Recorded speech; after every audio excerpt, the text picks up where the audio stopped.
Halo teman-teman, kembali lagi di Exe. Set, langsung bisa. Oke, di sini ada soal tentang energi ya. Coba perhatikan. Sebuah benda bergerak di suatu permukaan yang kasar dengan koefisien gesek antara permukaan dengan bendanya itu konstan sebesar mu.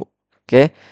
Bila awalnya benda itu memiliki energi kinetik sebesar E dan jarak yang ditempuh benda sebelum bendanya itu berhenti adalah X. Oke, ingat-ingat. Dan yang ditanyain adalah massa bendanya. Oke, kita ilustrasikan dulu ya teman-teman ya. Ini ilustrasinya, bisa dilihat. Nah, kita tahu bahwa permukaannya itu kasar, berarti ada apa di situ?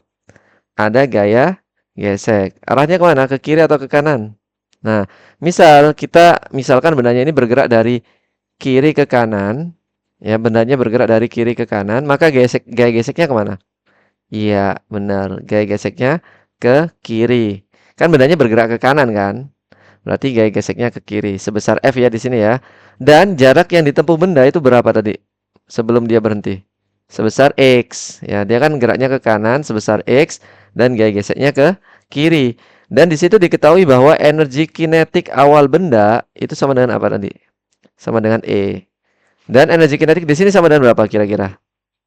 Kan berhenti ya tadi ya? Berapa berarti? Sama dengan nol. Nah, oke. Selanjutnya, karena di sini ada gaya gesek, nggak menutup kemungkinan di sini kita harus menggambar semua gaya yang bekerja pada benda. Ingat-ingat, cara nyari gaya gesek itu gimana? Masih ingat nggak? Iya, gaya gesek itu cara nyarinya adalah F sama dengan mu kali N. Nah, N itu apa di sini? N itu adalah gaya normal. Ingat-ingat. Nah, gaya normalnya kemana arahnya kira-kira? Posisinya di mana? Ingat-ingat gaya normal itu adalah gaya yang muncul akibat kontak atau sentuhan. Nah, di sini baloknya itu sentuhan dengan lantai kan berarti gaya normalnya arahnya ke atas. Ingat-ingat ya. Nah, kok bisa ke atas Kak? Karena lantai itu seakan-akan nahan si bendanya agar nggak jebol lantainya. Berarti arah nahannya itu ke atas, kayak gitu. Nah, kemudian karena bendanya itu punya massa sebesar M yang akan kita cari ya. Nah, ini pasti bendanya punya gaya apa kalau ada massanya? Benar, ada gaya berat yang arahnya ke bawah. Oke, ini aku gedein ya, kayak sini ya. Nah, oke.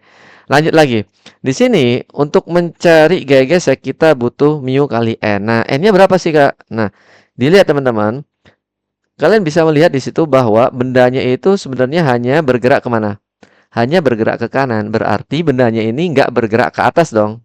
Ya, dia nggak bergerak ke atas. Sehingga semua gaya yang berada pada bidang vertikal atau sumbu Y itu sama dengan nol. Karena bendanya hanya bergerak ke kanan. Nggak ada informasi dia ke atas. Sehingga nanti semua gaya yang ada di sumbu Y siapa aja? Yang pertama ada N dan W. Ya kan? Yang di sumbu Y ya. Dan mereka berlawanan arah. Berarti tandanya beda. N-nya kita positifin. W-nya kita negatifin. Boleh dibalik ya, karena ini sama dengan nol, ya. Oke, sehingga nanti kita dapat N-nya sama dengan gaya berat. Ingat-ingat, W itu apa? Gaya berat. Cara nyarinya gimana? Massa kali gravitasi. Nah, ini nih, massanya muncul kan? Nah, ini buat modal kita untuk nyari nilai nilai yang diminta. Oke, yang kedua, step kedua, kita ngapain nih? Nah, coba dilihat di situ. Di situ kan ada perubahan apa di situ? Ada perubahan energi. Energi apa yang terlibat di situ? Energi kinetik. Dan di situ ada gaya gesek. Nah, kalian harus pakai logika kalian. Kenapa sih awalnya dia punya energi kinetik tapi di akhirnya dia nol? Nah, apa penyebabnya? Penyebabnya adalah adanya gaya gesek. Benar sekali. Jadi gaya gesek itu ngurangin energi kinetik yang dimiliki oleh benda. Sehingga kita bisa menghubungkan bahwa usaha yang dilakukan oleh gaya gesek itu senilai dengan perubahan energi kinetik yang terjadi pada balok. Kayak gitu. Nah, gimana cara nyari usaha, Kak? Cara nyari usaha itu gampang. Kita pakai persamaan F kali S. Nah, F-nya yang bekerja di sini bukan N sama W. Ya, bukan gaya normal dan gaya berat. Kenapa? Karena pindahnya kan ke kanan. Berarti yang kita lihat adalah gaya yang segaris dengan perpindahannya, yaitu gaya gesek, yaitu F dikali S. Ingat-ingat, usaha itu gaya dikali perpindahannya. Tapi ini kita minusin ya, karena gaya gesek itu sifatnya mengurangi energi yang dimiliki oleh benda. Lalu EK-nya kita jabarkan EK akhir kurangi EK awal. EK akhirnya di sini ya dikurangi EK awal. Nah, ini kita misalkan aja ya teman-teman ya. Ini EK aksen, ini EK aksen, yang itu EK doang. Oke? Nah, sekarang kita masukkan gaya gesek itu cara nyarinya gimana? Mu kali N kan? Terus S-nya ini senilai dengan X, ya perpindahannya kan? Nah, EK aksennya itu sama dengan 0. Ya, ingat-ingat ya, karena berhenti kan? Dikurangi EK awalnya sama dengan E, kayak gitu. Dan kalian tahu bahwa di situ kan N-nya sama dengan M kali G ya. Nah, aku substitusi nih, M kali G dikali X sama dengan min E. 0 kurangi E kan min E ya. Hati-hati, jangan sampai salah kalian.